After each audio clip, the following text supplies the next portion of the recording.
卢少卿，要真有鬼就喊我。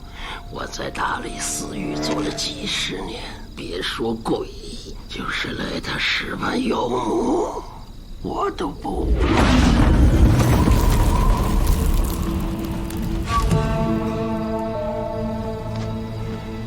一股邪风而已，少卿莫怕。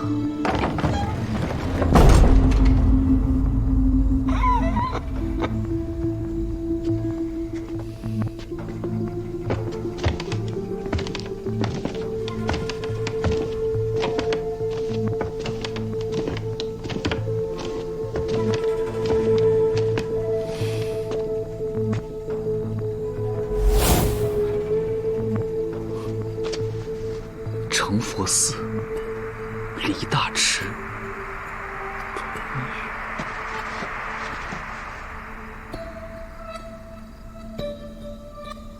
1个月前的案子，这2个案子确实是1个月前的。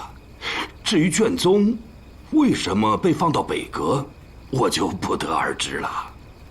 案子最后由哪个司城接手？常方。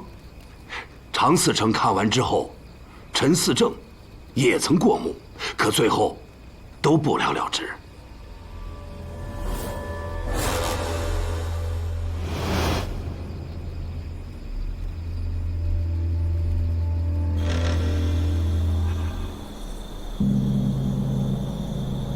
卢少卿，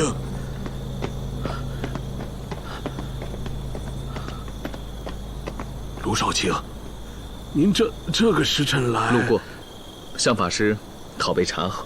啊，李大池在祠部任职，管理僧尼部籍等事，后来便把租的房子退了，搬进寺院来住。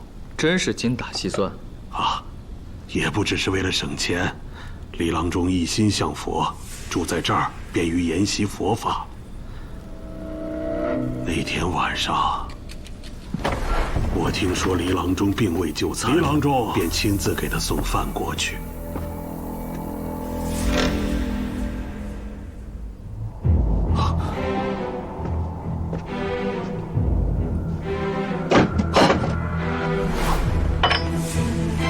卷宗上写，李大池死于风疾突发。当时见李郎中死了，我就叫人去报官。长安县和雍州府的人都来了，由于没有外伤，也没有中毒迹象，加之他之前在寺内犯过风疾，故作此推断。尸体葬于何处？并未土葬。哦，李某一人在京师为官，久为风疾所困。上次发病后，虽然恢复过来，但不知何时再犯。若一旦不测，望法师成全。莫要这样说。何谓成全？我是岭南飞辽人，按故族习俗，死后当树葬。树葬？这正是飞辽人的习俗。那法师将他葬于终南山了？唉，我是想将李郎中葬于终南山，但当日派去的那几人偷懒，走到半道，就在乐游园。简直是大的！乐游园岂是丧葬之地？我也大发雷霆，可事已至此，就没再折腾李郎中。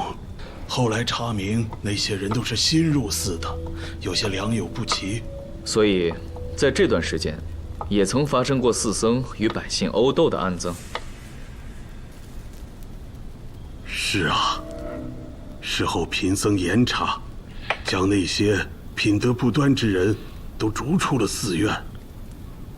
乐游园具体什么位置？靠近升平坊东北角的一片林子。打扰了。等等，卢少卿不会是想现在去乐游园吧？万万不可！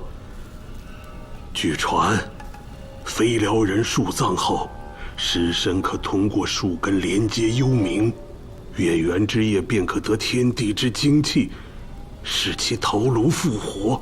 一旦其头自行断颈而去，即可往生。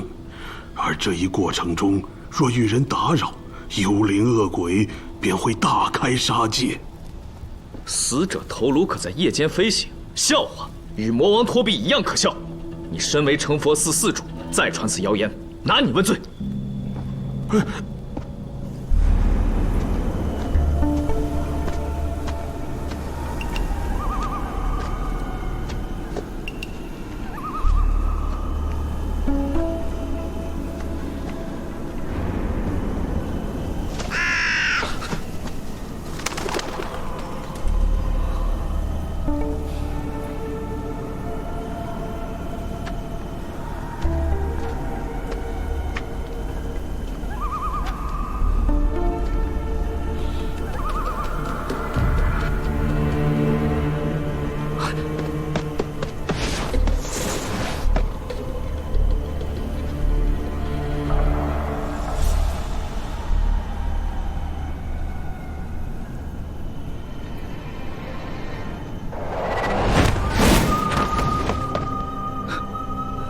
头颅断颈而飞。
姓卢的虽有些手段，上人取他性命还不是轻而易举。那日在鬼市一见，我可就喜欢上他这么挺拔的男子。你们俩可别跟我抢啊！不行，那日在鬼市那个就让给你了，这个该轮到我了。你们两个别争了，上人吩咐过了，这个由我亲自动手取干。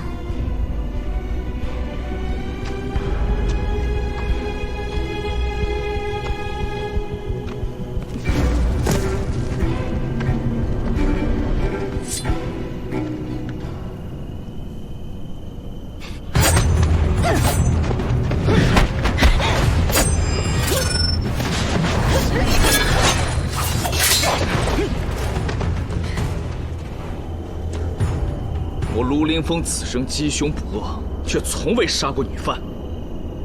但你等妖邪，竟在鬼市去郭庄肝脏，死有余辜。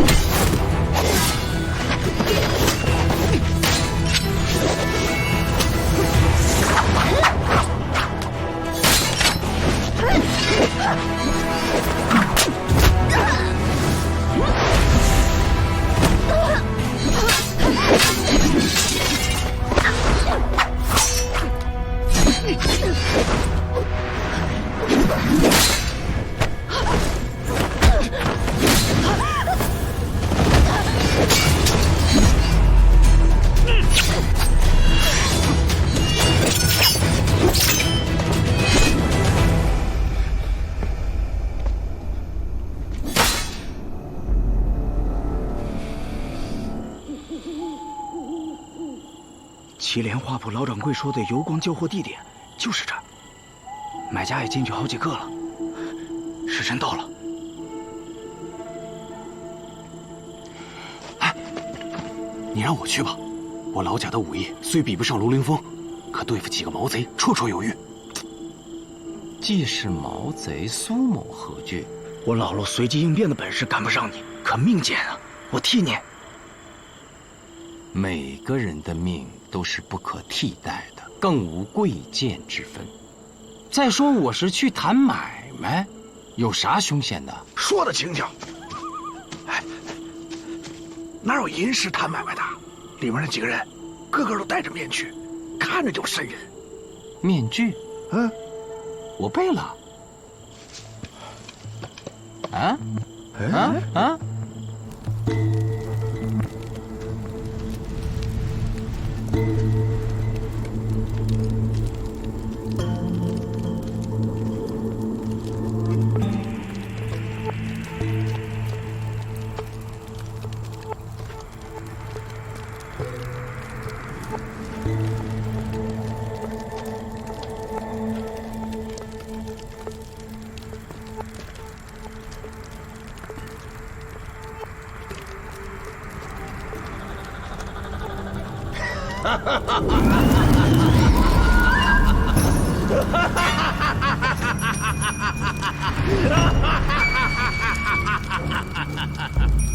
第一次来吧，要等人家点到谁出去，守点规矩，别害得大家都得不到宝贝。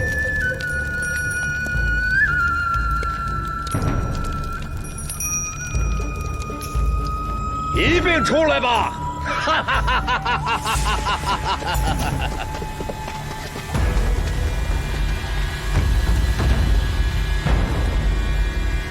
今日无货，尔等散了吧！别呀，买家急着要，价钱好商量，我再加1倍也行啊。无货就是无货，有想要的，2日后再来。那可否先付点定金，届时多给我点货？不可！2日后竞价，尽夺者夺。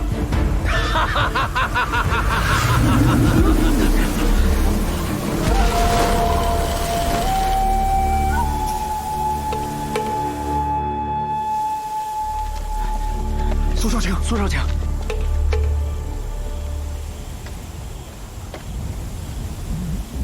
都看清了，一共4个人，此4人因互不相识。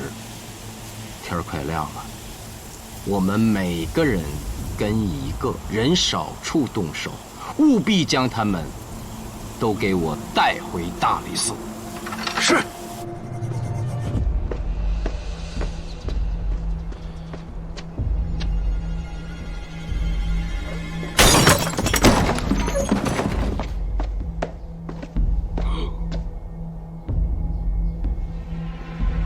陆少卿，你怎么不带钥匙？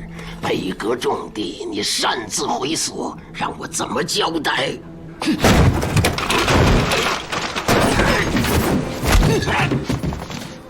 你果然会武，只有洗的皮毛而已。为何设计害我？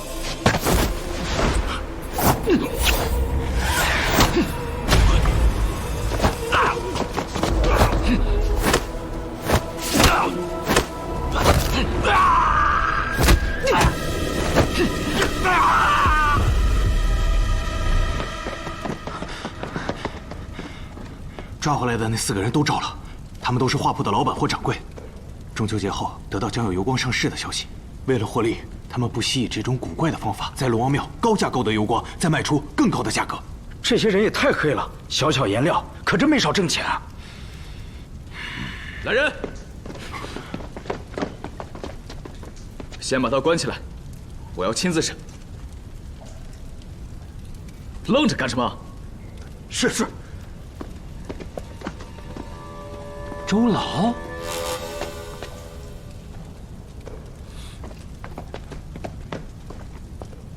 哎呀，果然是您！洛阳一别已是多年，没想到还都长安之后，您老人家也跟过来了。晚辈苏明拜见先生。你拜他做甚？还不跟我同拜？记起来了，苏无名，狄仁杰弟子。上大理寺狱做什么？这是新上任的，代大理寺少卿。如此，小老儿拜见少卿才对。只是，罗立峰，还不快松绑！瞪什么眼？我让你松绑！这位老人家是你我恩师狄公的贵人。当年狄公被来俊臣陷害入狱，幸得贵人暗中相助，才得以重见天日。没想到竟然是周老，如此，卢林峰自当拜过。哎，这个不敢当，恩公不是我。当年帮狄公脱难的不止小老儿一人呐。周老，您坐。如今卢林峰亦是狄公弟子，这一拜您受得起。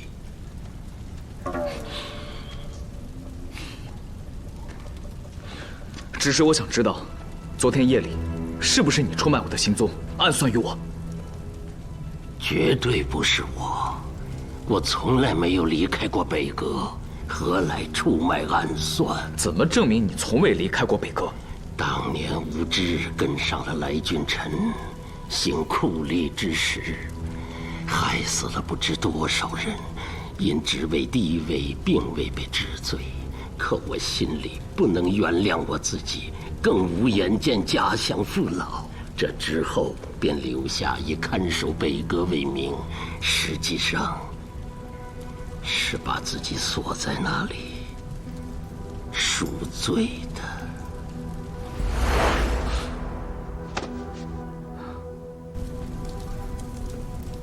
那2份卷宗，可是周老有意让我找到的。那是大概1个月之前。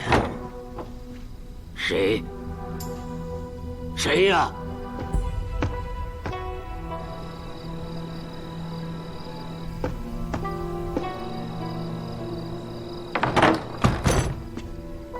不知是何人将近期的卷宗混入了北阁的陈年旧案。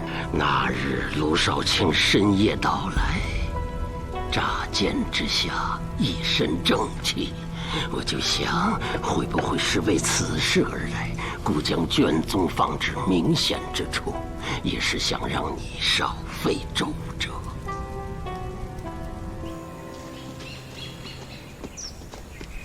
依你所言，那凶兽应是木仆。啥玩意儿？都没听说过呀。此兽蛇头龟尾，生有4爪，常居于树上。遇火则凶，体型巨大者可食人。遇火则凶，那怪头喷火就是为了引来木仆？极有可能。如此看来，我们的对手大有来历，前随余孽也不足为奇呀。何出此言？那凶兽本就是他们养的。不对啊，好像就在这儿，怎么不见那半具尸体？既然那怪头是幻术机关，那么下半截尸体应也是伪装的。若在此地树葬了一大池，那尸体早就被别人发现了。我们再往里面找一找。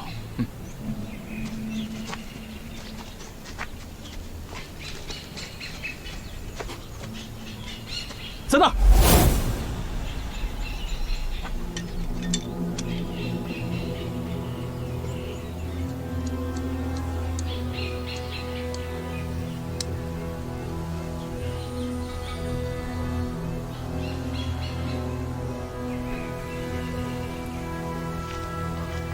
即眼、鼻、口、颈部及头顶均无创口，亦无中毒迹象。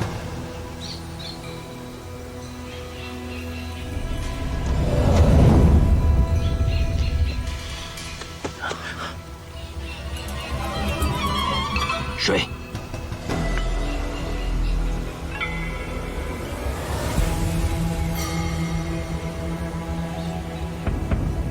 即左右耳道均有血迹，莫非耳道被刺入了利器？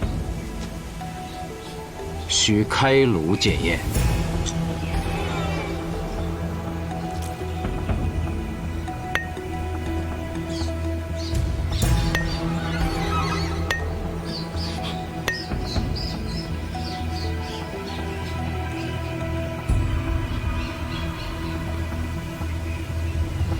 系，左右耳各有针状物1枚，长寸3。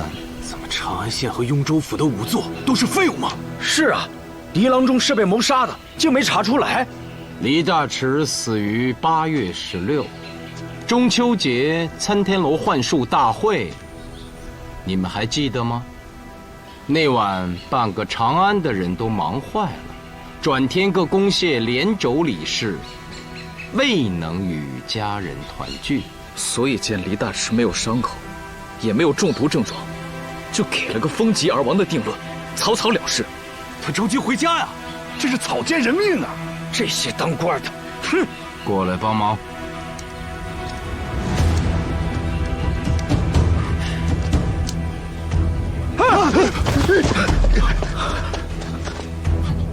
肝脏已被取出，窗口处皮肉并非干白，而是有血花四印，花纹交出，皮肉紧缩之象。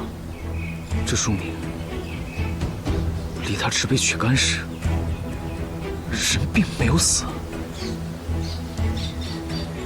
对，只有血脉通畅，才会有这样的窗口。换言之，当针插入其双耳时，黎大池只颅脑受损，深度昏迷而已。在长安县和雍州府确定其因风疾而亡后，凶手才取的肝。取肝，这就是此针只有寸3之长的妙处。凶手老道狠毒，手段可怖啊！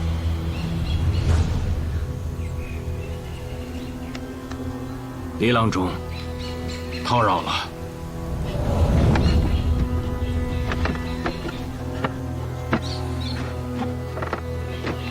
刀匠，还请在终南山找一个偏僻清静之处安葬，多买些纸钱，好好送送黎郎中。放心吧，陆少卿。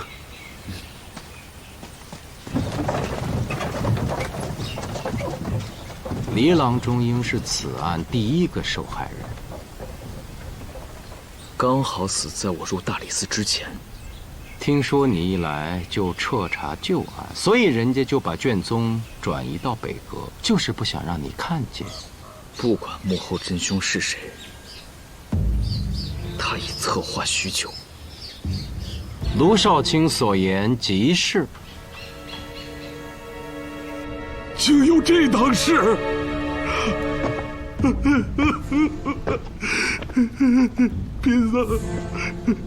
贫僧对不住你呀！那日树葬，你派了几个人去？4人。叫来，我逐一审讯。这4人都已不在寺中。什么？2人因品行不端，参与百姓斗殴，已被驱逐。另外2人不久后也都不辞而别了。成佛寺乃皇家寺院，僧人虽众，但有祠部管理，怎么会？这些人都是近2个月才来成佛寺的，公主府的岑典军引荐，贫僧又怎好不收？岑志，就是他，刚走。因秦小白仍未点睛，大发雷霆，样子凶得很呐。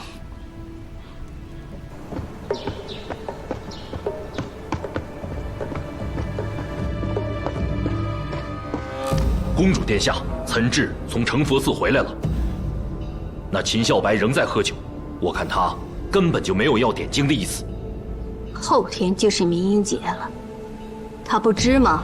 我看他疯疯癫癫的样子，公主这回怕是用错人了。那画我看过，画的是真的好，不就是差点睛了吗？而秦孝白迟迟不肯动笔，是为什么？枉我如此信任他。我物色了几名画师，名录在此，请公主过目。这些人都愿意替公主效力，为降魔变点睛。皆不入我眼。公主，后天可就是您谋划已久的正日子了，不能因为一个秦孝白就耽搁了呀。我想起一个人。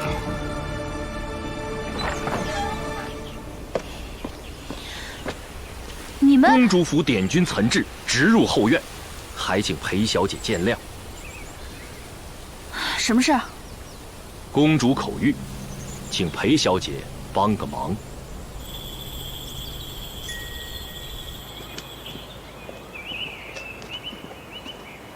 李郎中就住在这里，他走了以后上了锁，再没人进去过。二位少卿请自便，贫僧在此等候。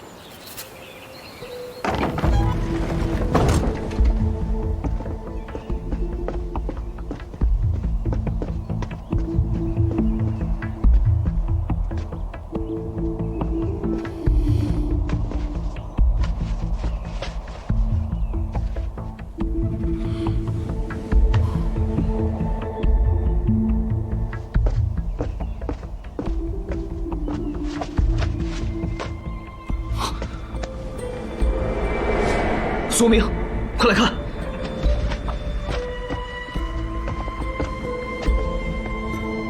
僧非僧，必非必。师傅，不好了，师傅，那个岑点军又来了，看起来要行凶啊！啊！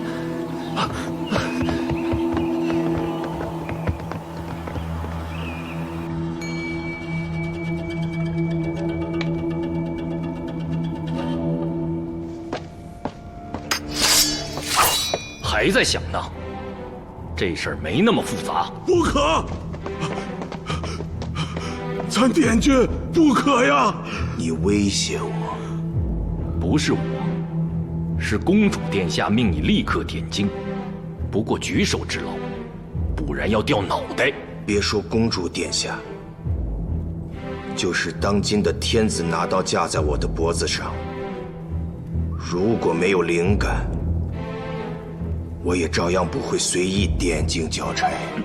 秦小白，这可是我给你最后的机会，还不动笔？绝不。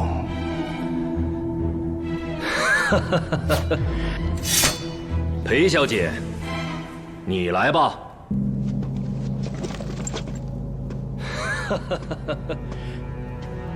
裴小姐。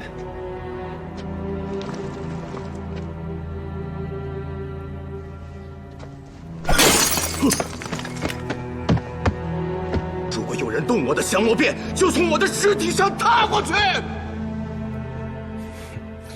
秦先生，你误会了。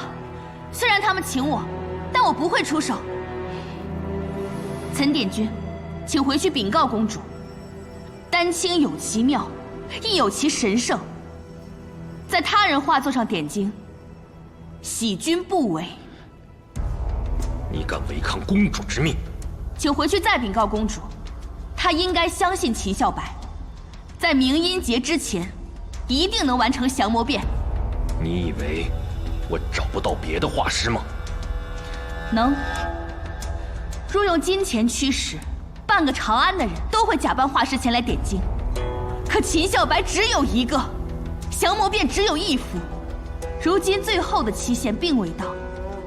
如果岑点军武断妄为，将这未来的传世之作糟蹋了，公主会降谁的罪呢？你，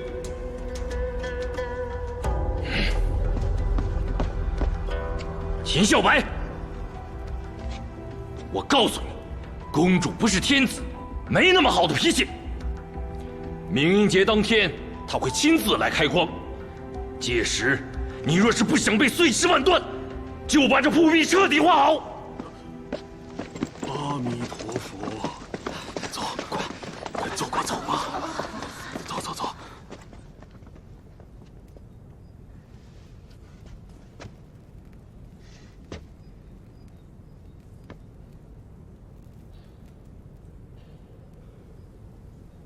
愿寄心事少，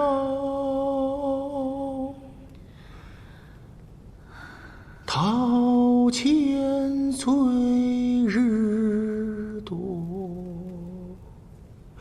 百年何足独诚心且长。歌。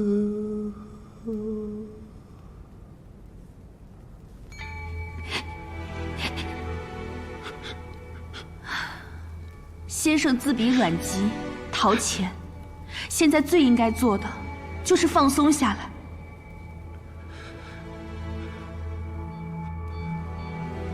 放松。我自有过画笔，丹青40载。这幅《降魔变》可能是我一生中最重要的作品。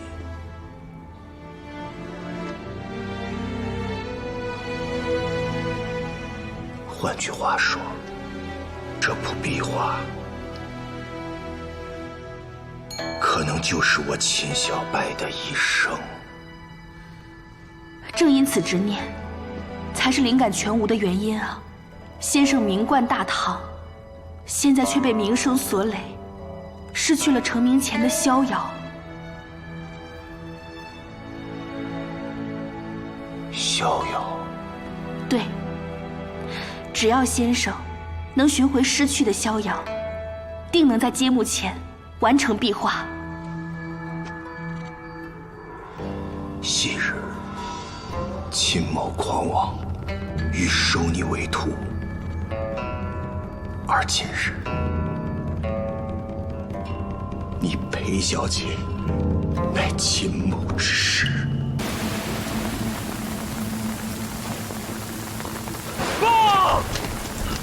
卢少卿，兄弟们在雨中从未间断警巡，没见到魔王。报！卢少卿，东门没有任何异常，也没有发现魔王。报！李少卿，北门没有发现任何异常，恭魔王现身。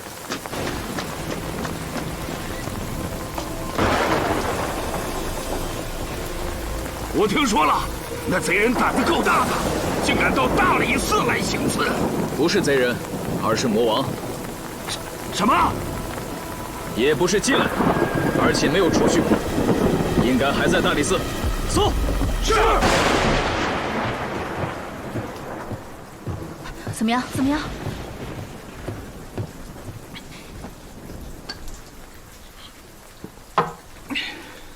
看来是没抓到。此魔王，你先说。我想听你先说。此魔王绝非彼魔王。方才你想说什么？我想说的已经被喜君说了。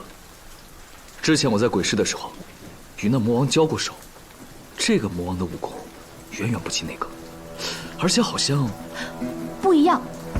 麦探老伯虽离得远，但也看清了那魔王的脸部轮廓。这个戴着面具，倒与成佛寺壁上的较为相似。没错。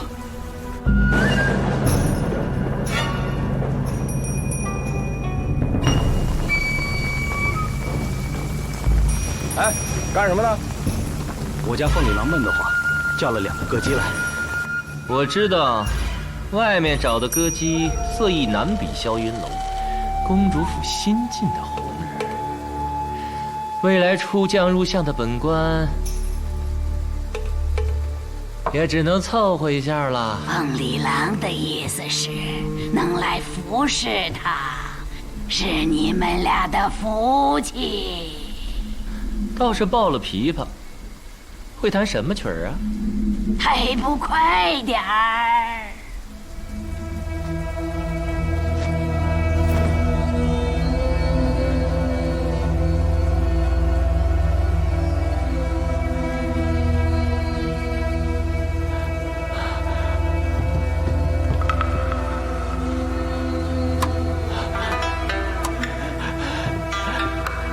看来你很满意吧？这没你的事儿了，出去。美人儿，美人儿！阿紫，别走呀！阿紫，你应该叫她阿婆。还有美人儿，你过来呀！阿紫，快露出你的真面目啊！你不能叫人家嫌弃啊！好。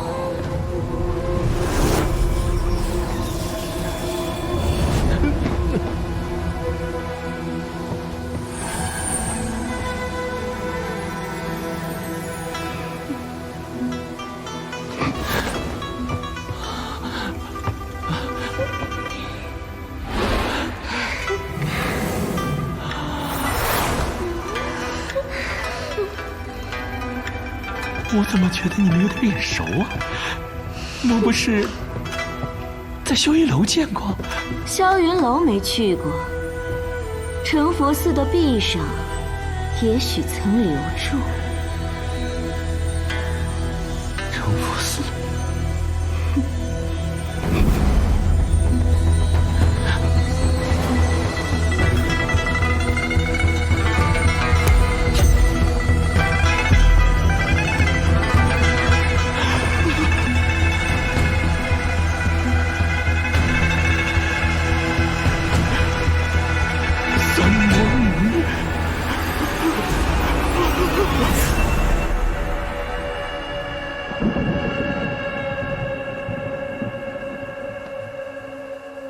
应是用琵琶弦勒住颈部，使其难以呼吸，未死之际去干。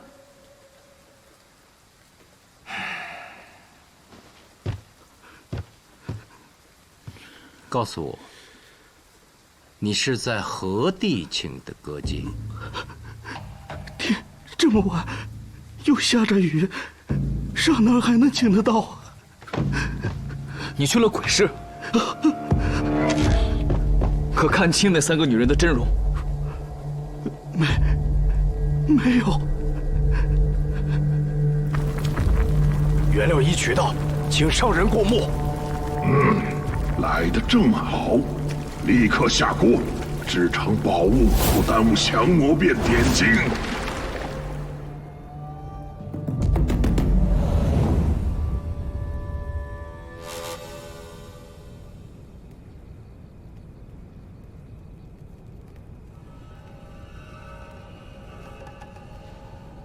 垂念复入座，掩护成空虚。人生俱能及，岁岁常不数。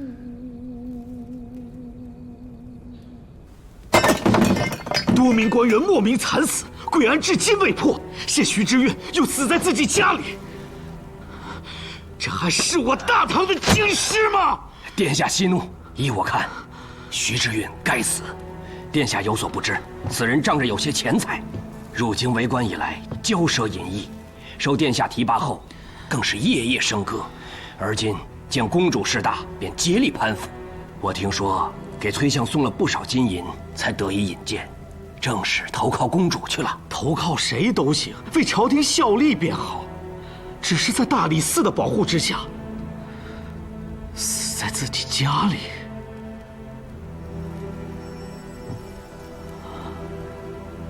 以后的长安更要人人自危了。徐知运死了，我也才听说，本想明日再禀报。不是你的人干的？当然不是。长安城怎么突然成了这个样子？最近是有点乱，不过我以为徐知运之死当属偶然，更对我们有利。你说说看。今日徐知运弃东宫而改投公主，却离奇被杀。明日朝野上下便会猜测凶手是谁。您再邀请太子一起为降魔变开光。他为了洗脱嫌疑，无法拒绝。现在的问题是，那些人可还控制得了？请公主放心，尽在岑挚掌控之中。他们都愿意效忠公主，就等明英节建功了。徐知运之死，证实了你之前的猜测。那个雷雨之夜，魔王原本想杀的就是他，可孙望是公主提拔的，他的死因仍是个谜啊。你心中不是早有怀疑，不然你为何去马将军府探案？这孙望与孔和二人不同之处就在于，他是死于陌道，而安西军将领马雄正是陌道将。马府的汉显宝马，想来你一定也见过了。骑兵夜袭前，为了不暴露行踪，最重要的就是人衔枚，马裹蹄。单说马裹蹄之外，还当前口竖尾，那匹马的马尾就是被竖起来的。战马术尾分长术和短术，短术往上打结，长术边边扎起。单独行动时，往往长术一如该马。你是怀疑近期有人骑过那匹马？对，但那匹马非常烈，最有可能驾驭的就是它的主人。只是朝廷没有调令，也没有巡边御史的弹劾。那马雄因随部屯驻在西域的拔换城，我只好将这条线索暂且搁置。其实还有一个疑点，偌大马府没有一个丫鬟，10几匹骏马没有马夫。那你可知先前并非这样，马夫人是在1年前遣散了丫鬟和下人，而孙望也是在1年前频繁上门医马。劳烦你就去一趟吧。笑话！天子已传口谕，此事不允许我插手。要去，你自己去。我哪行啊？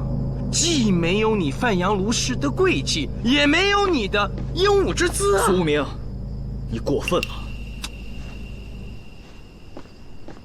此事天知地知，你知我知，我绝不会让喜君知道的。那我也不去。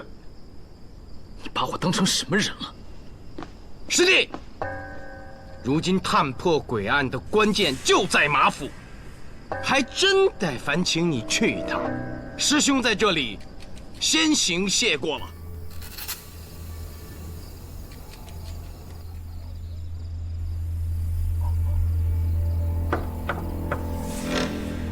谁？大胆贼人，赶紧滚开！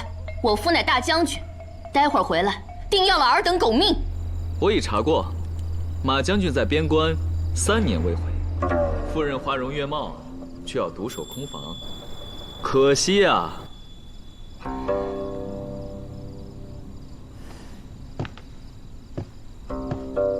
你是谁啊？声音好耳熟。大理寺卢林峰。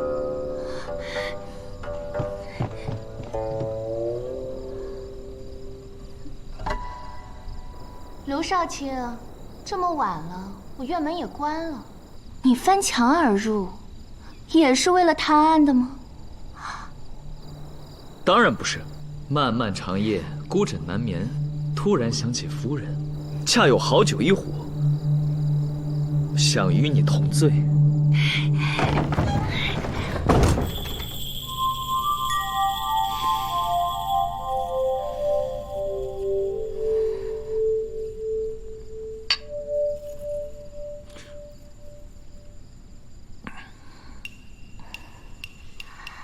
刘少卿，我来给你倒酒。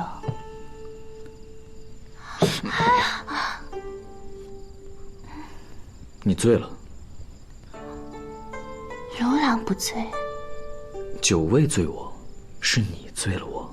刘郎真会说话，我一下就醉得更厉害了。怎么了？你不喜欢我？那又怎么会来？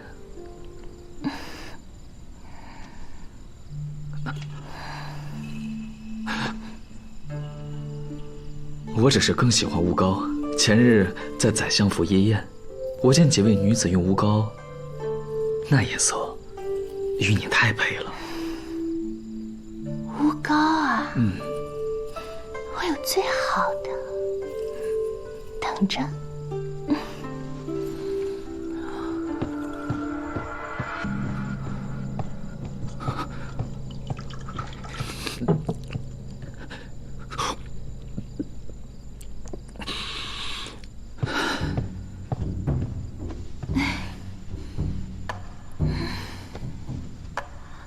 卢郎，我这乌膏香吗？不仅香，还甜。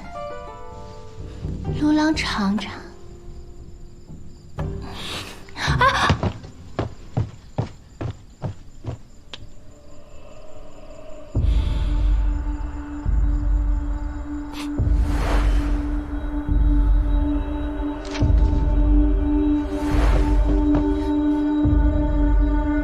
是你，你与孙望的奸情，速速招来。你。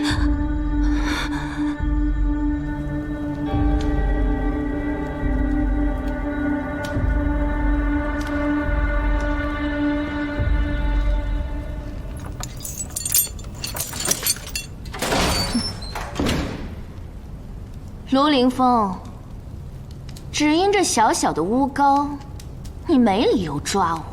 若不放我走，就杀了我吧。待我夫马雄从边关回来，去天子面前告你。我不是鲁凌风，小老儿是专门来伺候夫人的。跟我走吧，这里什么都没有。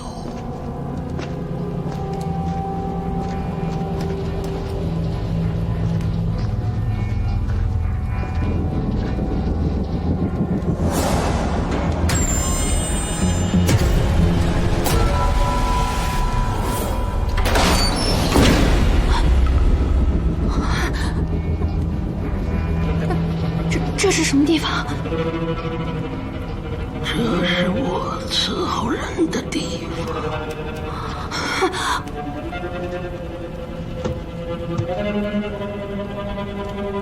这个叫土地侯，你不喜欢啊？这里还有，这个叫丘吉斯，这个是传不得，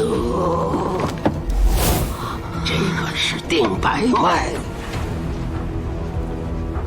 这个是范世石，石同凡，石混蛋，还有凤凰筛翅，仙人陷我，玉女登天。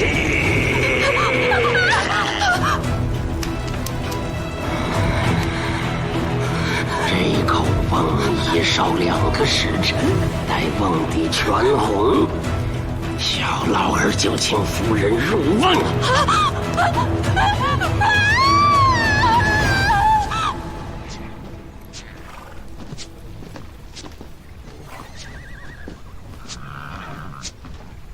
我听说孙博士上门已满，我这厢有礼了。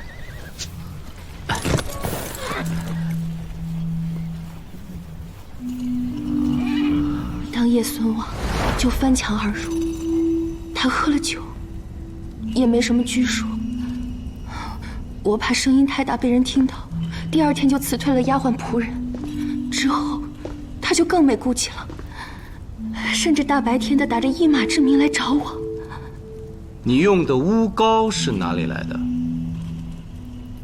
这是件怪事。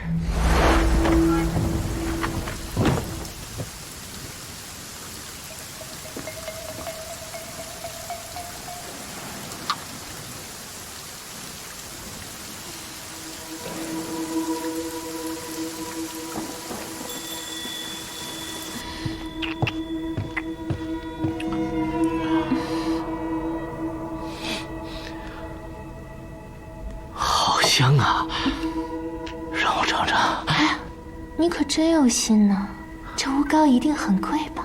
嗯，还装？来，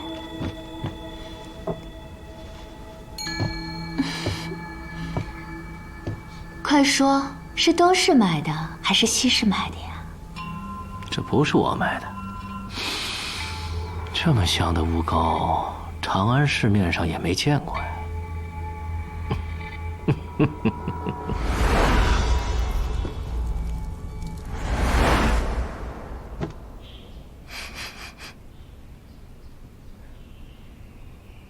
经雨夜，且多日，仍有香气。巫膏中肯定加入了极其珍贵的香料。难道是月林香？月林香？莫非是产于天下最西端的福岭国？没错，苏明果然博学。哎呀，我还以为此物只存在于传说中。非也，此香既可以制作女人的妆容用品，亦可入药，只是太过珍贵。即使是长安、洛阳的市面上也很少见。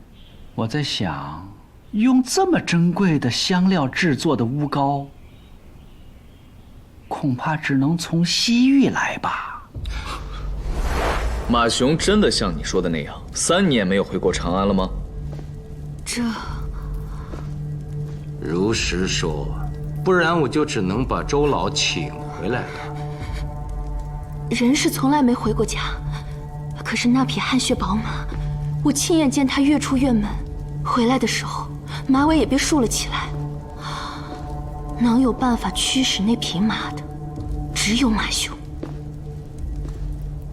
再说说孙望被杀之夜的事儿吧，越细致越好。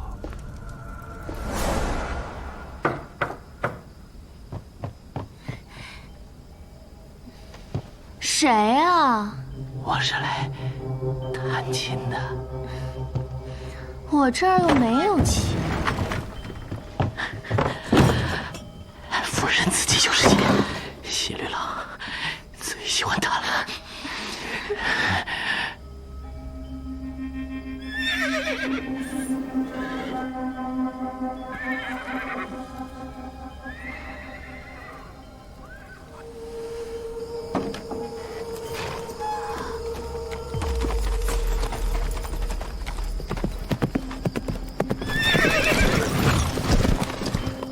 马半夜出去，已经不是第一次了。我虽有疑虑，但是也没多想。不好意思啊，把你吵醒了。找得好，我正要与你梅开二度呢。快去抹上那乌膏，好些天没闻到那醉人的香气了，我心里痒啊。后来听说孙望是被陌刀所杀，我就怀疑他真的回来了。只是既然他不回家，就是不要我了。我就盼着，才有别的男人来找我，气死他！哎呀，这马夫人总算是都交代了，多亏了陆少卿。苏无名，这次算你欠我的。这种事，迟早你得替我一回。哪种事儿？你去马府和那个马夫人不会真的？你见。这么晚了，二位还在商议案情啊？我亲自下厨给二位做了2碗馄饨。哎呀，有劳有劳，你亲自做的，那我们得尝尝。一起吧。哎呀，不了，二位请慢用，也要早点歇歇。二位少卿啊，是大理寺的主心骨，可不能累坏了。多谢啊。好香的馄饨。哎呀，这馄饨太香了，我都吃撑了。我也是。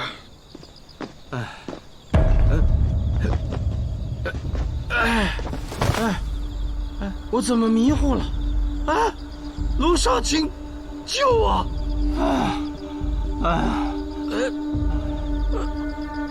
我怎么感觉我也没有力气了？着了贼人的道，我已经动弹不得。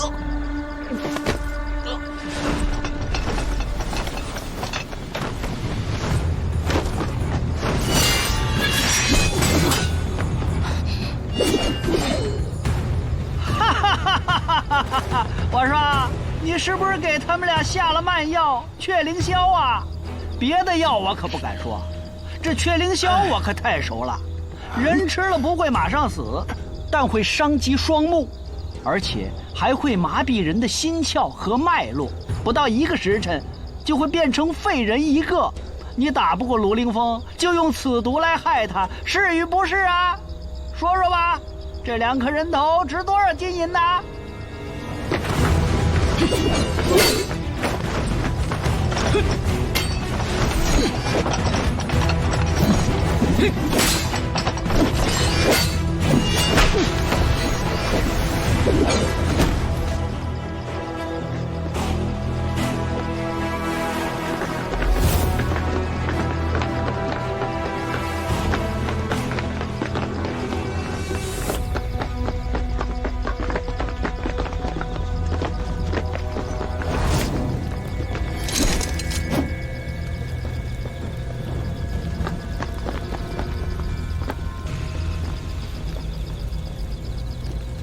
罗少卿，长枪在此。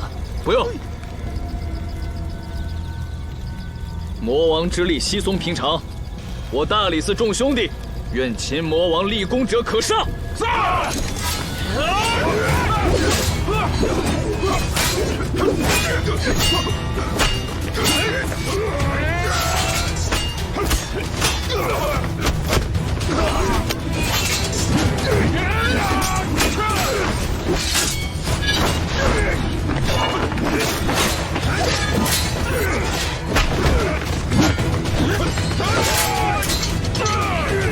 大胆张前，揭了他的面具！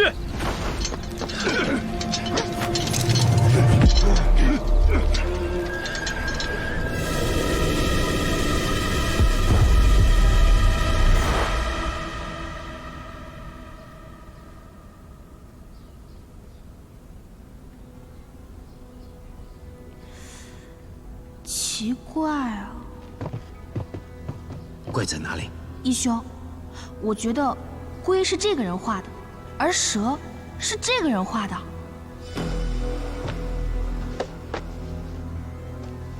陈实，长风。张前，离大池岸的卷宗如何从南社到了北阁？你瞒天过海，可是怕卢少卿探亲此案。我与常四成都不敢徇私枉法，草菅人命。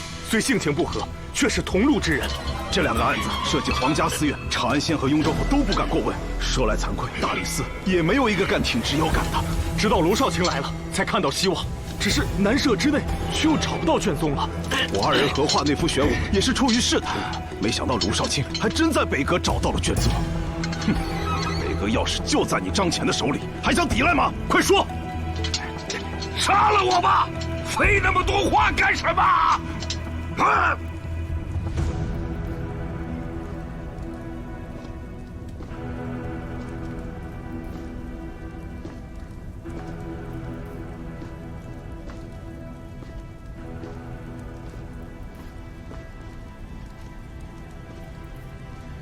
张主簿，老朋友。这些年承蒙关照，今日正是报答之时。当年他们是怎么招呼刘景贤里招得黑翅长枝的，历历在目。虽说你只是个八品，小老儿却一定拿你和宰相、大将军同等对待。苏明、卢凌风，你们不能用酷吏之刑对我。朝廷早已经废除了。周老已致仕，他怎么做？与我们无关。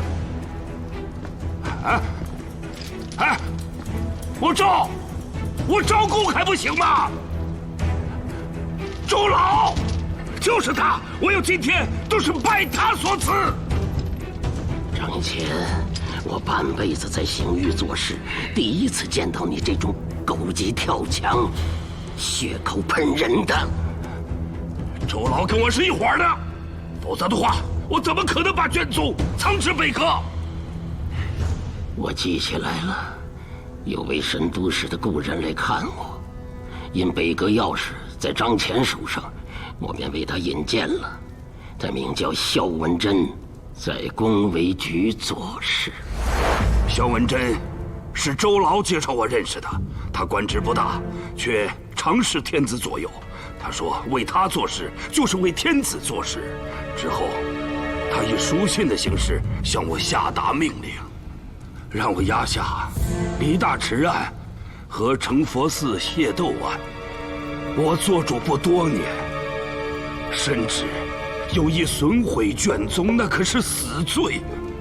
我就将它藏至北阁。前两日，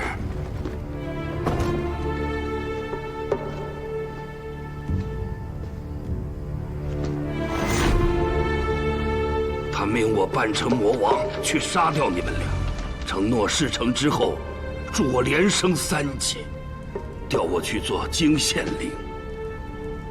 他给你的信去哪儿了？这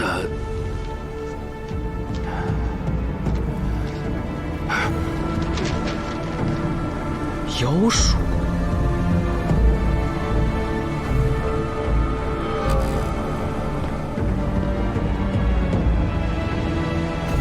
佛寺揭幕就在明日，你我只剩1天时间了。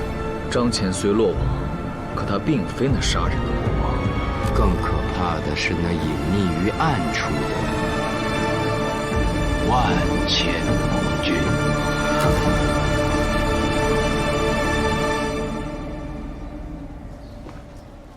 好你个苏无名啊！升了官就忘了老朋友啊！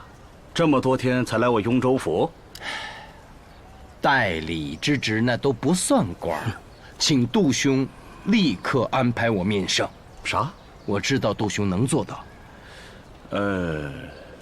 身为雍州长史，既不是公主的人，也不是太子的人，那一定是天子信任的人。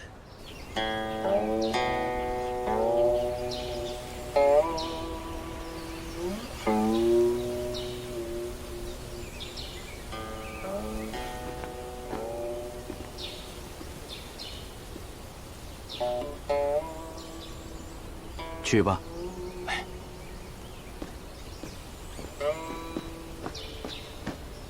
臣苏明拜见陛下。有话为什么不在朝堂之上说？今日所讲之事，朝堂上不能说。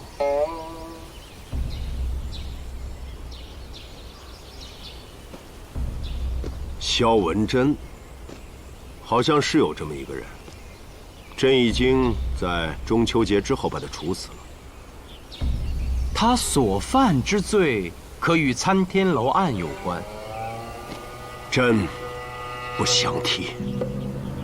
陛下，中秋节前，宫闱局应该是冯内侍管吧？勾结杀司，试图在参天楼行刺公主和太子的幕后黑手，也应是冯寒冯内侍吧？冯寒，朕已经把他杀了。苏明，朕让你回京，是要你查魔王托庇杀人之案，你为何要将参天楼揪住不放？你到底想干什么？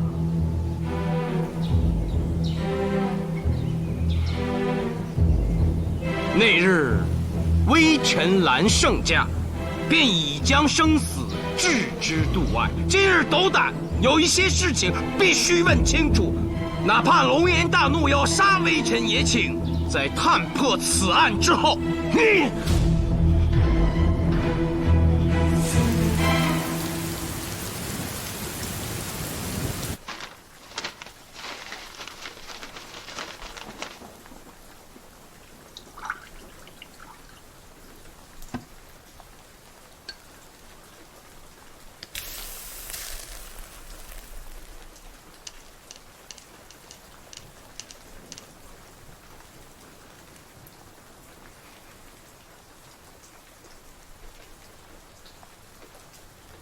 哎呀，苏明，哎呀，怕不是真的被你猜中了。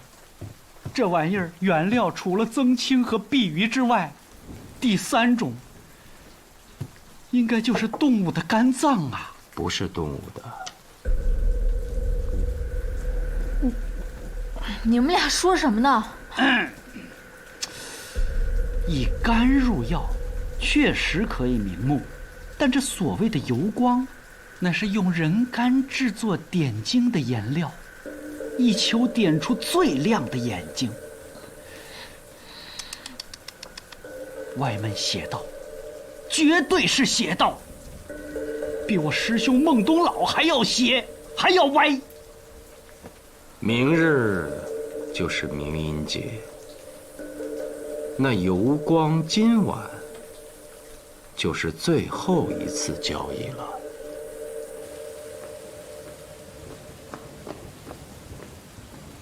阿祖，你怎么才回来？啊，下雨了。没滑倒吧？没有，师兄。怎么就买了这么一小坛酒啊？你想喝啊？想喝的话，拿一个酒杯。今日你我师兄弟2人同醉。师兄，你还是别喝了。明天就是明阴节，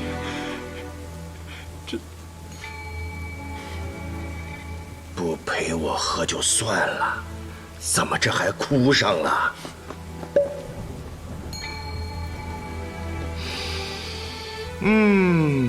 这坛虽小，却是好酒。没猜错的话，你已经找到油光了吧？师兄，你终于决定用油光了吗？好啊，虽然现在还没有到手，但是今夜祖一定可以拿到。我点睛不成，却把你急坏了。那东西是违禁之物，你不怕卖了油光？就算要掉脑袋，祖也不愿意看到师兄因为点睛不成而断送此生。我一身臭脾气，你一直不离左右，你这个师弟不好当啊！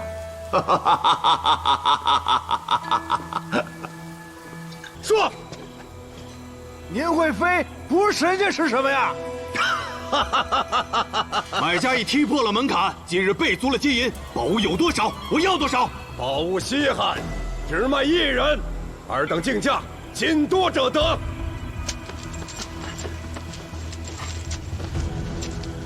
都闭上眼睛，我拿走谁的，谁就会得到宝物。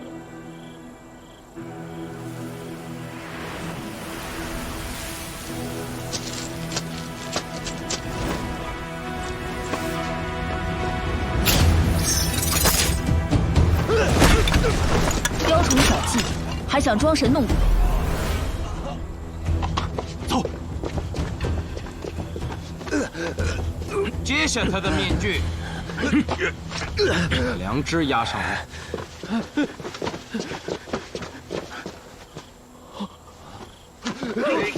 胡司马，就是他！带下去。胡司马，抬起头来，给你看样东西。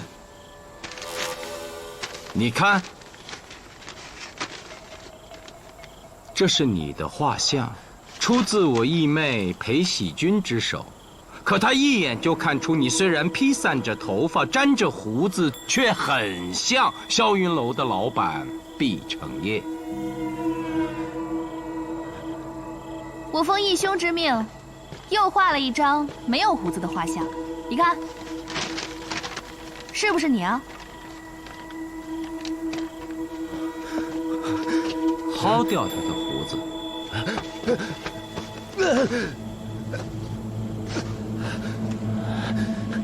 苏明，你怎么知道是我？他的酒钱我出了。你打扮得如此怪异，那霄云楼是想进就能随便进的？常到那里的达官贵人可不少，却只有良知一人见过胡司马，岂不蹊跷？再有，你每次出现都会狂笑不已，难道不是为了掩饰你自己原本的声音？可惜你不知，我义兄的耳力最好。长安红茶的主谋原来虽戴着面具，但只说了一句话，就被我义兄给听出来了。所以上次在这儿见到你，我就猜到你是谁了。冒充浙西司马，莫非为了谋仕途而走了邪路？我来长安就是为了当官。当官不成，就靠售卖油光发财。哎，你开的那个神柱大画铺，那得需要不少本钱吧？那本钱不是我出的，商人神通广大，我重整朝堂，你们最好把我给放了，到时候免你们一死。上人是谁？这个你不配知道。把他身上的油光搜出来。别搜了，没有。根本就没制出油光，你就是来骗些金银的呀？那怎么可能啊！太常寺奉李郎许知运成就了一锅绝品的油光，那制作工艺极其精良，虽然量少了一些，它刚好可以点睛成佛寺的降魔变呐，降魔变呐！降魔变。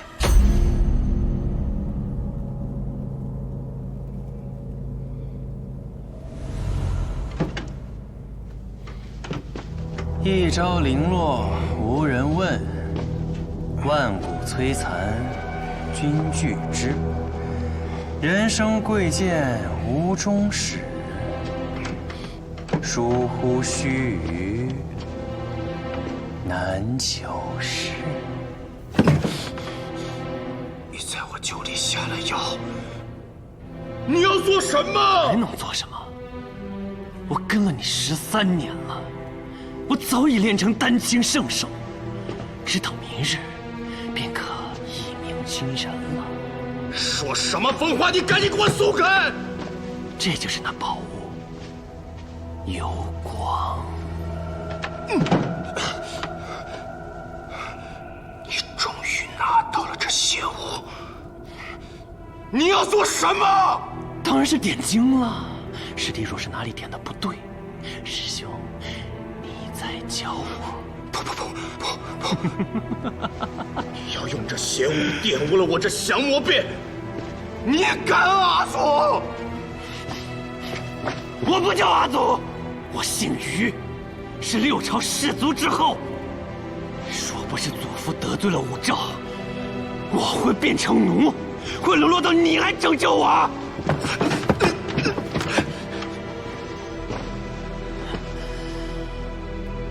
曾经我真的很喜欢阿祖这个名字，他让我不敢辱没祖上。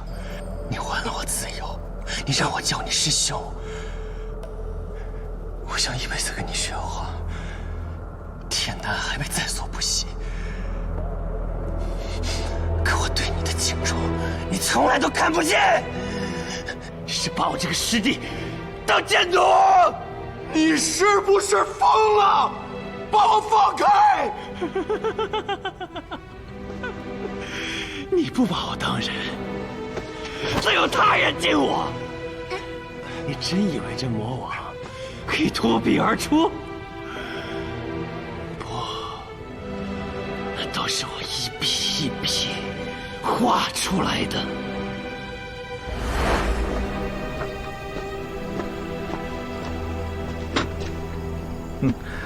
他每日在霄云楼歌舞升平，你却这么寒酸。你谁啊？颍川于氏后人，竟出了丹青圣手，可喜可贺呀！你怎么知道我姓于？那个人是我父亲的朋友。我家出事之后，他就一直在找我，想帮助我。他让我为他画魔网，他给我大块大块的金饼。我不光在面具上画，在盔甲上画，还在人脸上画。那将军虽睡着了，却威猛无比，宛如阎王。杀人魔王竟然是你画出来的，阿祖！我教你丹青之道，你竟然助纣为虐！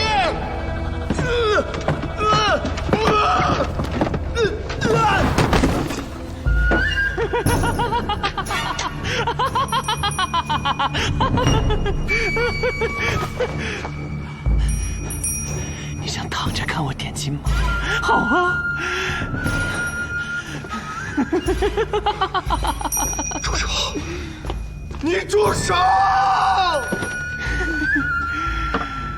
天一亮，太子和公主就到了。早有人把院中的僧俗给清空了，你就是喊破嗓子，也没人听得见的。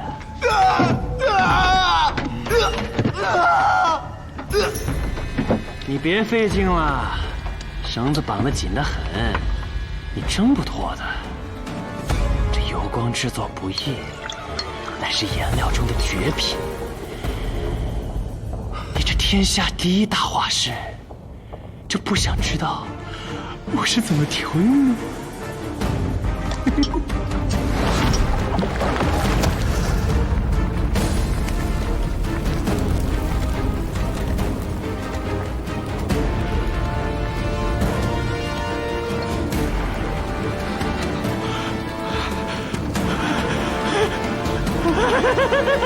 之前我没少跑画铺，假意购买幽光，就是为了让所有人都知道你秦朗才绝了。阿祖，阿祖住手！算我求你了，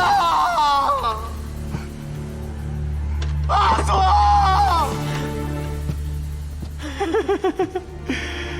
你也有今天呀！冥冥节期限一到，你没完成的，我完成了。走我天津之后，这就是我的话。公主那个老女人是不会再幸免了，天下人会像之前对你一样来追捧我。我将以另一种方式来光耀门庭，我会在我陪你完成的所有画作上都刻下我云梦人的名字。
先行布防。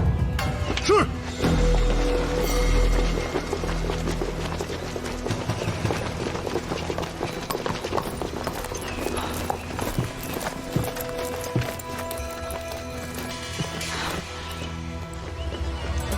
姑姑，我来迟了。不迟，正好。公主，太子殿下，请。姑姑请。太子请。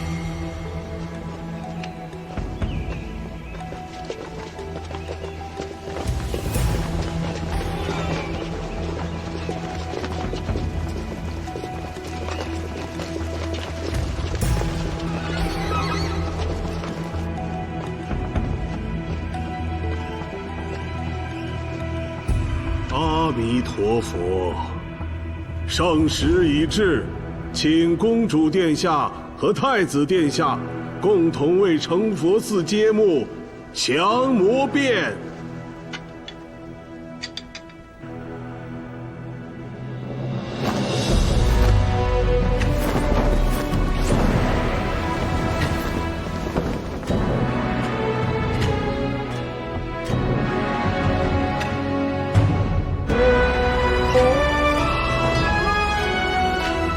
群魔乱舞，视若脱壁，还真是有几分吓人呢。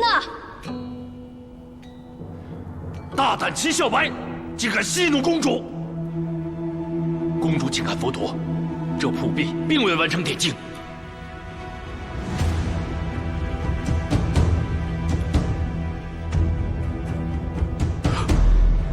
阿弥陀佛。秦小白人呢？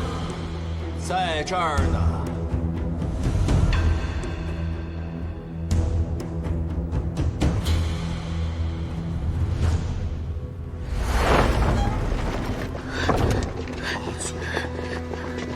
阿祖。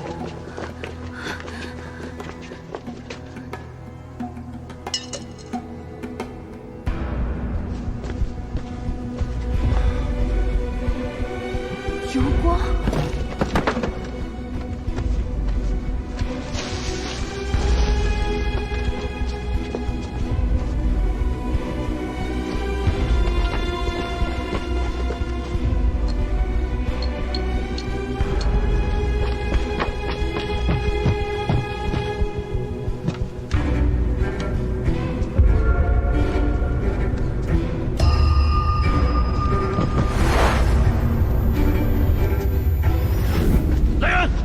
秦小白拿下！为什么？他并未完成点睛，你违抗公主之命，并助这狂徒拖延，因为同罪，一律拿下。喜君自幼习画，依我拙见，这铺降魔变虽看似并未完成，却是秦小白内心最真实的杰作。知我者，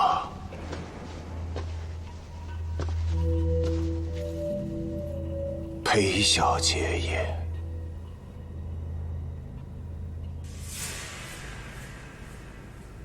我迟迟未能点睛，那是因为我从未入邪门歪道，不知道妖魔的疯狂，直至彼时，我心乱成魔，才明白哪有什么点睛之道，群魔恶鬼便是自己，随手琢磨便可。然而，一入魔境，秦小白已无法为佛陀点睛。但我绝不允许其他人在这幅壁画上用笔，因为妖魔鬼怪入不了佛眼，佛眼中无魔。心中更无魔，无需点睛。我倒是觉得秦小白说的有道理。姑姑，揭幕之际，我们都被震撼，根本没注意到佛陀是否点睛。这说明画得很好啊！喜君斗胆，再说一句，我觉得佛不点睛，正是这幅壁画的神来之笔。这也许是秦小白一生中最伟大的作品。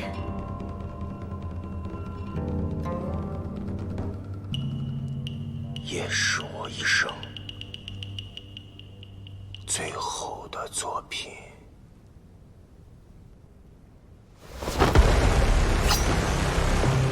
有刺客保护太子！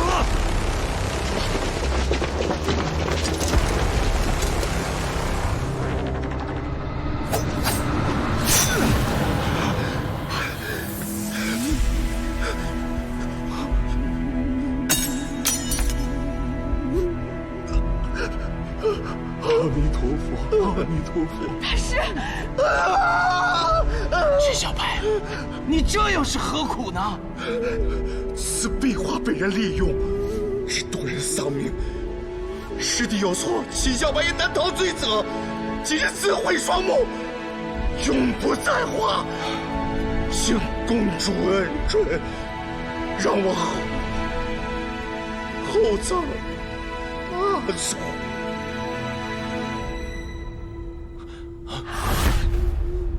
那里躺着个死人！阿弥陀佛，这到底是怎么回事啊？苏无名，你怎么做事的？今日开光大典，这也太不吉利了吧！确实是苏无名失职。公主、太子，既然壁画的揭幕仪式已经完成，那就请移驾吧。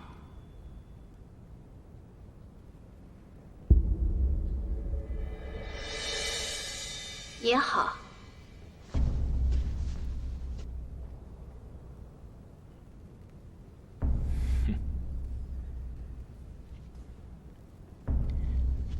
公主，太子还有事，先回东宫了。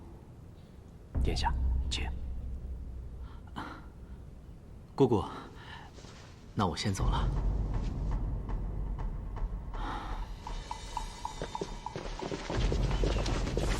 魏忠在此，谁也别想走。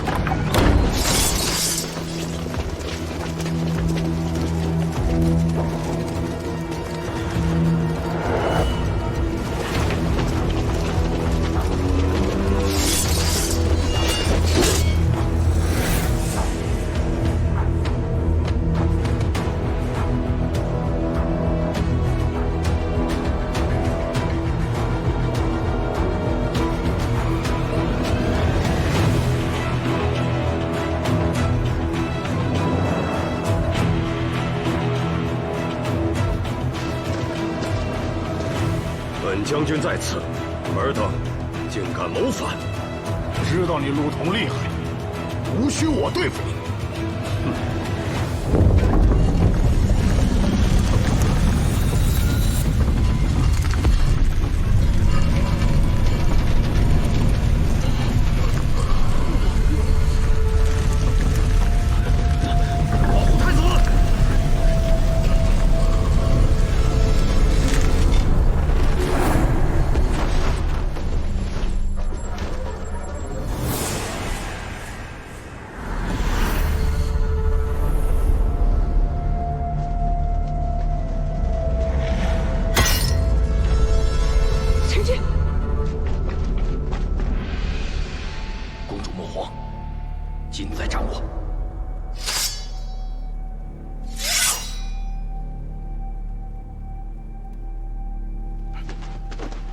义父，今日是我儿建功之时，义父放心，一个也走不了。他是谁？属下也不知道。你的人马呢？他的人马，我万千魔军随即便到，以成佛寺起，杀遍长安城。到底是怎么回事？公主殿下，还是我替他说吧。自岑挚以新任公主府典君的身份入京后，成佛寺内就多了很多闲杂，冒充僧人，且行为不端，以致与百姓发生了械斗。寺主广孝下令驱逐。一夜之间，那些人就踪影全无了。与此同时，鬼市愈发的繁华，比肩接踵，人头攒动，就连歌姬都年轻了许多。岑殿军，你利用霄云楼的老板毕承业，将招兵买马所得之众都藏到了鬼市，没错吧？可惜你不知，那毕承业早已被这所谓的上人控制，你的那些人马也就变成了他口中的万千魔军。岑挚，公主，岑挚糊涂，被奸商毕承业给骗了。魏忠，为何认这妖人做义父？义父安排我入公主府多年，直到你岑典军来了，才重用我这个无名之辈。多谢了。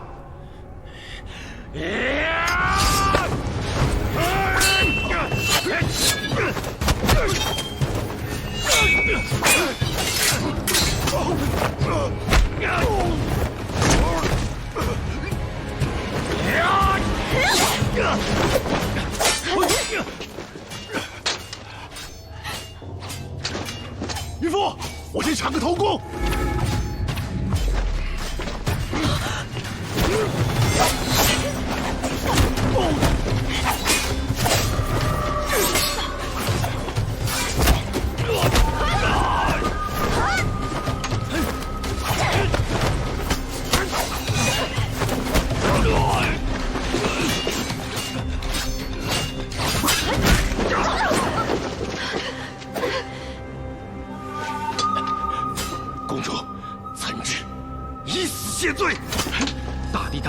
先保护好公主。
太子，快走！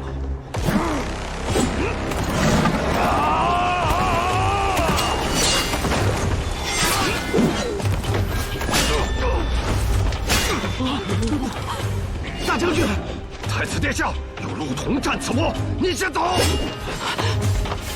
太子，走窗户！我堂堂大唐储君焉能跳窗而逃？白山，随我与大将军共战此魔！不可，太子！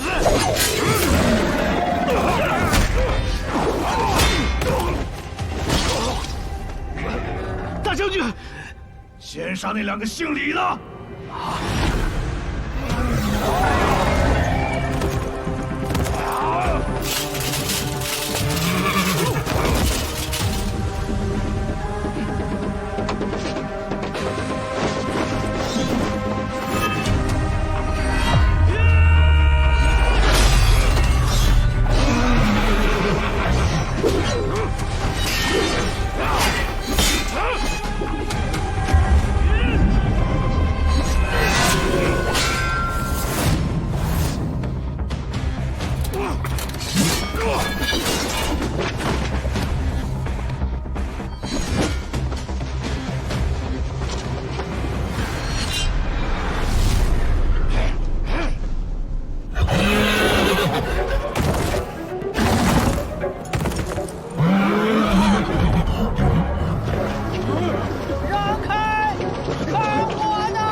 差点把我这身老骨头拆散了。哎，幸亏我身上喂足了最厉害的迷香，别说一个穷奇了，就算迷倒一个魔王也不在话下。哎，来呀，让费阿爷抱抱。还记得上次给你喂的胡椒吗？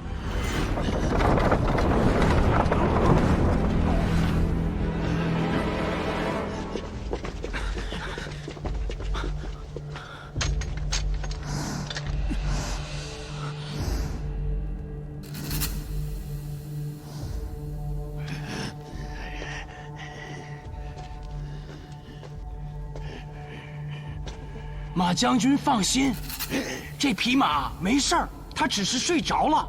我们知道，此马乃先皇赏赐，我们不会伤它的。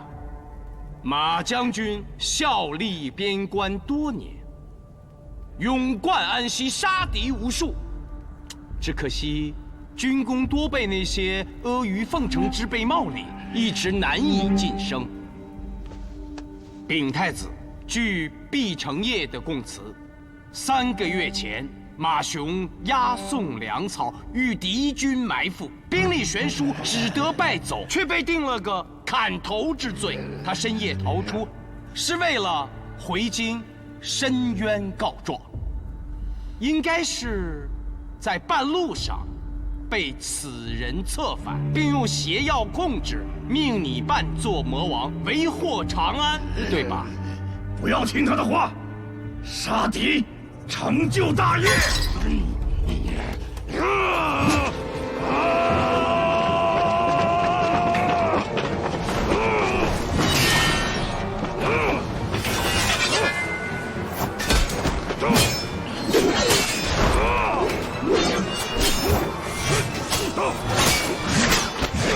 由于路途遥远，巡边御史的文书昨日才到，马将军确有冤情，请太子殿下明察。既有冤，必查。马雄，我先赦你擅离安西、私潜长安之罪。马将军回长安，也是思念夫人所致。那用月灵香制成的乌膏，必是在西域所得吧？只可惜，马将军只能暗中偷偷地送回家，而不敢与夫人团聚。不提姐夫，姐夫。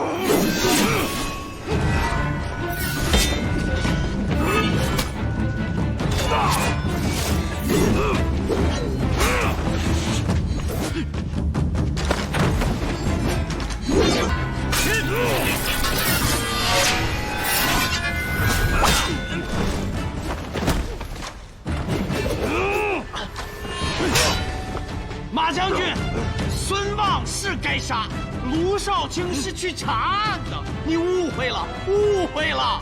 马雄，此人巧舌如簧，休要听他多言，把这里的人杀光，你就是真正大将军。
你的心情我理解，马雄害了多人性命，你是死罪，但是你不能杀他，需预审录口供，让此案不留死角。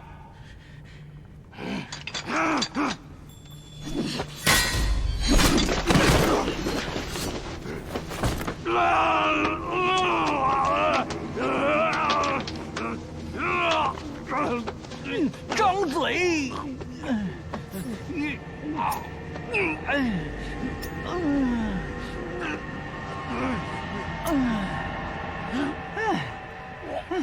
杀！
还不摘下面具，束手就擒！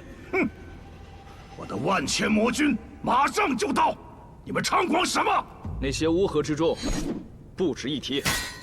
昨夜我已与鬼市混入其中，将你的底细摸得一清二楚，不然我又怎么能扮成怪物，跟着你来到此处？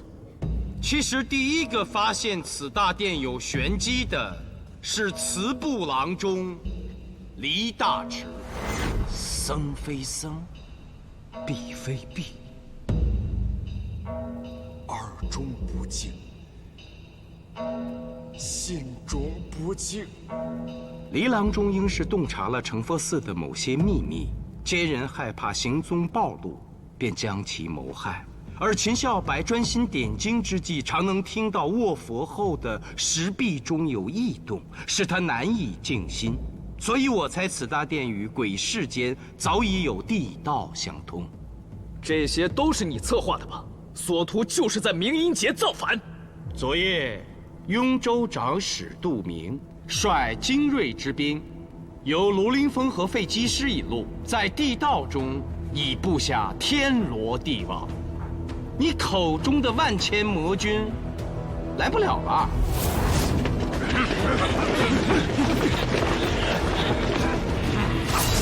逆贼，哪里去？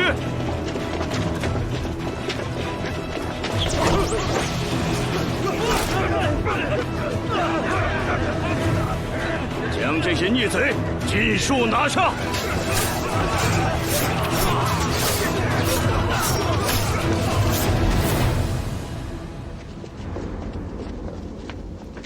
冯寒，摘掉你的面具吧。冯寒，冯内侍，难道这一切都是天子安排的？想让我和他的儿子都死在这里吗？公主，您误会天子了。天子仁厚，在参天楼案中虽受冯寒挑唆，但终不肯杀之，悄悄放其出宫，给了他一条生路。可天子并不知道，此邪患早已入了安乐门。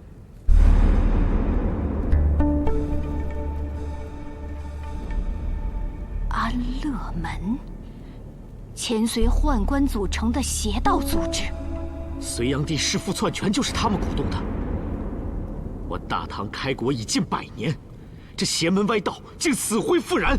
安乐门门徒均称首领为上人，再有就是隋文帝时兴佛，各大寺院争相绘制壁画。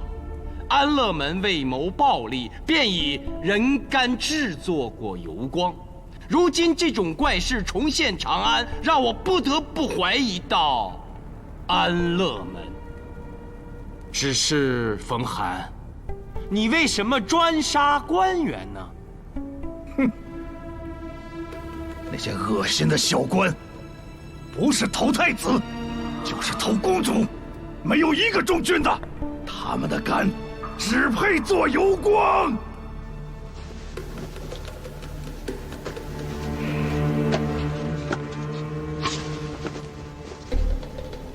昭我大唐千秋万代。姓崔的，下一次取你的肝做一回油光，一定更值钱。哈哈哈哈！苏明，你仅凭猜测就妄下结论，跟着狄仁杰也没学到什么玩意儿啊！我承认，之前那些都是猜测。可当卢凌风到乐游原寻找黎大池尸体时，遭遇木仆袭击，我便断定此阴谋背后之人必属安乐门。木仆何物？此兽蛇头龟尾，体型巨大者可10人。前隋时，此异兽由安乐门派专人饲养，常咬死宫女为炀帝取乐，或在酒席宴上突然出现，咬杀大臣，以震慑百官。冯寒，你受大唐隆恩多年，居然暗中搞起了前朝邪道，是何居心？冯寒，你好大的胆子！可恶之极！我乃天子身边忠士，可惜天子无用，朝堂被你们二人把持。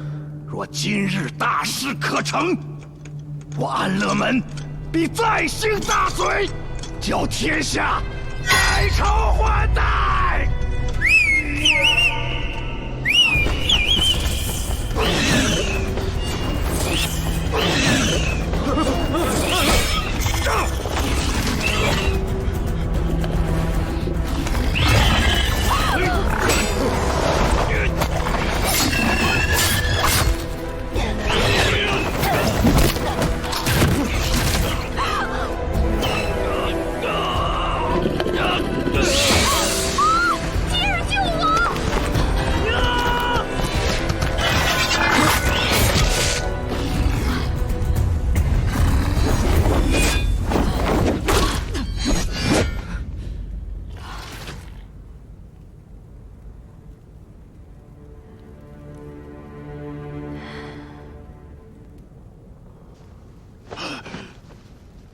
我做了些什么？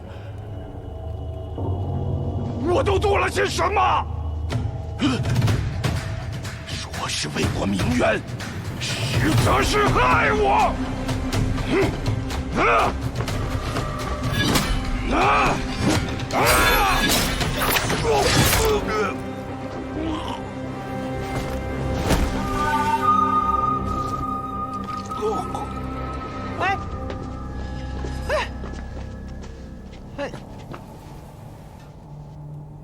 哎呀，他虽然被邪药控制，但假以时日，我是可以让他痊愈的呀。哎。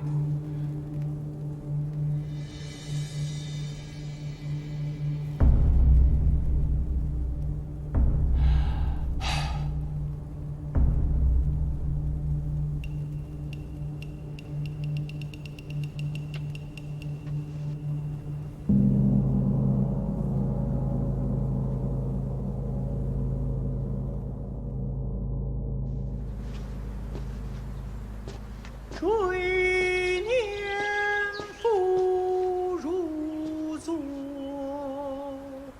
掩护成空虚。人生俱能及，岁岁长不数。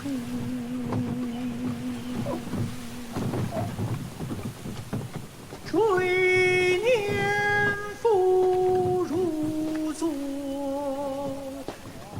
掩护成空虚。黯然销魂者，为别而已矣。愿复愿兮，远山去，去复去兮，长河美。那日离开成佛寺，公主就直接进宫见了天子。东宫那边也将成佛寺之案的始末呈给了天子。我叫了什么？今日救我！娘！你确定叫了娘？